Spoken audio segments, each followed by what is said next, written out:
Okay guys, part 2 of my All Japan Pro Wrestling pay-per-view review.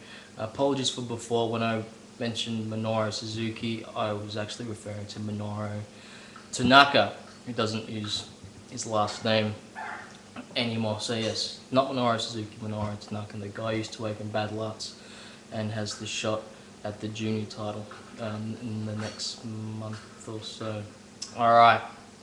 Next up, third match on the card, we had Team Hawaii consisting of Taioke Akibono taking on Super Crazy and Ryoto Hama. A bit of a filler match due to reasons I mentioned before, Cade passing, Dupree becoming injured. You might know Big Daddy V as Mabel or Viscera from WWE. He's been great, I think, since he's come into All Japan. I've really enjoyed his stuff, very cool. Both the big men in this match are from the opposing big stables in All Japan. So these two big men did start things off and looked quite good, I thought. Good fun with a few elbow drop misses and Akibono getting the upper hand with the shoulder block for Kaya. That was a cool exchange between Kaya and Crazy to build up to Crazy missing Taya as a target as he springboarded and landed outside of the ring. Kaya did look kind of stupid here at one point.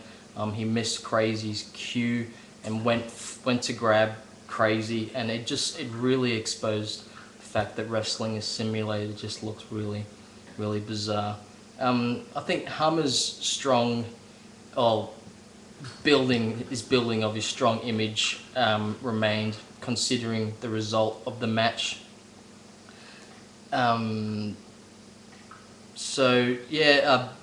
Bono got the pin on Super Crazy after he made a pancake out of him off I can't remember what the finish was. It was a body press off the ropes. I think Bono could have done more with Hama to get them both over a little more. Bono doesn't need to be put over anymore, but I think Hama really needs to be built up more after his bad loss when he lost the Triple Crown.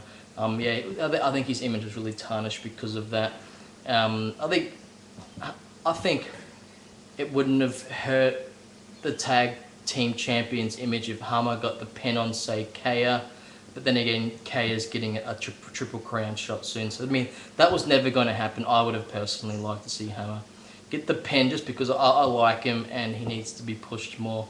So nothing unexpected in this match really, but I mean there was little emotion in it, and for the rest of the show those little emotions become quite synonymous with the All Japan product recently, I think. I'm giving this match 1 star and a quarter. Okay, but yeah, nothing much that really stands out. Okay match. So next up we had Masayuki Kono taking on Masakatsu Funaki. This I assume was to see who got the next title shot for the Triple Crown, just to cement their spot and perhaps later verbally challenge the winner of tonight's Triple Crown match, and which turned out Funaki did challenge Suwama for the title.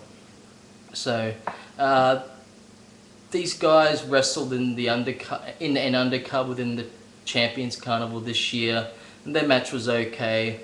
The match tonight, yeah, most likely leading up to the next Triple Crown challenge. Both guys have had some pretty good matches this year. Suwama v Kono from March 21st was good. Kono and Sonata I quite liked, and Funaki and Suwama's match later in the year for the Triple Crown was actually a fantastic match. I really recommend that. So I'll try and review that show next. I think I've got the digest, the B Banquet digest. So hopefully that match isn't clipped. So I might review some of those matches. On to the match. Good start to the match. Told the story really well with Kono opting for hold submissions and moves like the suplex as opposed to going toe to toe with Funaki in terms of striking. So that was the story, a striker, martial arts guy versus sort of a more technical guy. I like Funaki personally. His striking was looking great in this match so far. I like his legitimate athlete gimmick. It's quite good. Funaki then started gearing towards Kono's game by going for the Scorpion hold, with Kono reversing it into a rolling pin. Even though this was a nice add-on to the build-up for the finish, Kono didn't sell the sequence that well, I thought. But just before the Scorpion hold attempt, he received a pole driver and got straight up after the roll attempt. So not a great deal of good selling, in my opinion, from Kono. Funaki eventually got into rhythm by a strike off the top rope, going into an inverted Scorpion hold. I think it looked strange. Funaki was using a striking game to transition into more submission attempts. The whole match turned on its head when Kono attempted toe-to-toe with the striker, and he epically failed, with Funaki knocking him out with a high kick. So Funaki actually won with the KO. I can't remember what time. I think it was about 13 minutes or so. I like this match. I like the legitimate sense the match had. I'm giving it two and 3/4 stars. I really wanted to give it 3 stars, but Kono's selling, I didn't really like, and I really hoped for Kono to show a little more emotion and going for the win. So not quite 3 stars. Next match was for the All Asia Tag Team titles between champs Taru, who's getting quite old now, and Big Daddy V, who I've liked, taking on the challengers Seiya Sanada and Manabu Soya. Soya just came back from a tour in Japan and has been immediately thrown into the tag scene with Sanada. It is good he's teamed up with someone like Sanada and not someone like Choshu. He obviously doesn't need to be pushed in a company he doesn't regularly work for. I'm talking about Choshu. Tara and Big Daddy V haven't really excited me as champions. I mean, I hope Big Daddy V gets a singles push. I think he may have already, I'm not too sure. So I felt the title should move hands here, and they did just that. So on to the match. Taru's introduction was boring, with Sanada trying his hardest to sell and make the segment of the match interesting. Things looked better once Big Daddy V got into the ring and he's working with Soya. Big Daddy V was awesome, yelling out taunts, and one taunt in particular, he said, "Go hit the ropes. Let's see what you got." I mean, it was just really good. He's got heaps of charisma.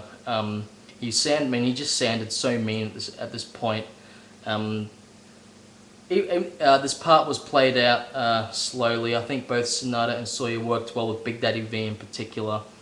Big Daddy V worked well, mainly because he really got the best out of Soya and Sanada that he could with them.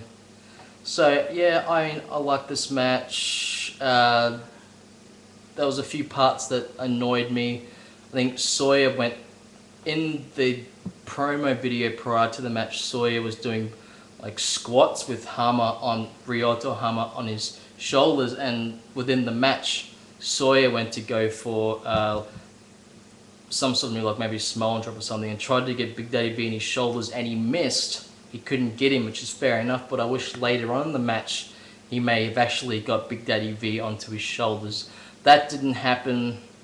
A lot more could have been done with this match. The first major near fall for Soya was good, and you felt like it was going to be the end of the match with a super cool looking lariat, and Taru actually selling it quite good. Looked like Taru was going to make these boys earn their money and turn this match on its head, but ultimately didn't. Even though the match was 22 minutes, it didn't seem like that much had happened, really. A couple of nice little spots, but nothing really good in my opinion. Yeah, so I still gave it 2 3/4 stars. Could have been a lot better. Match didn't seem to flow all that well, and there was one silly spot with the referee in particular. He put himself into danger, which on purpose. It didn't look like. It looked really like it was simulated. Really exposed the match. So it's 10 minutes left to do a part 3. So that was part 2. Part 3 will be up next.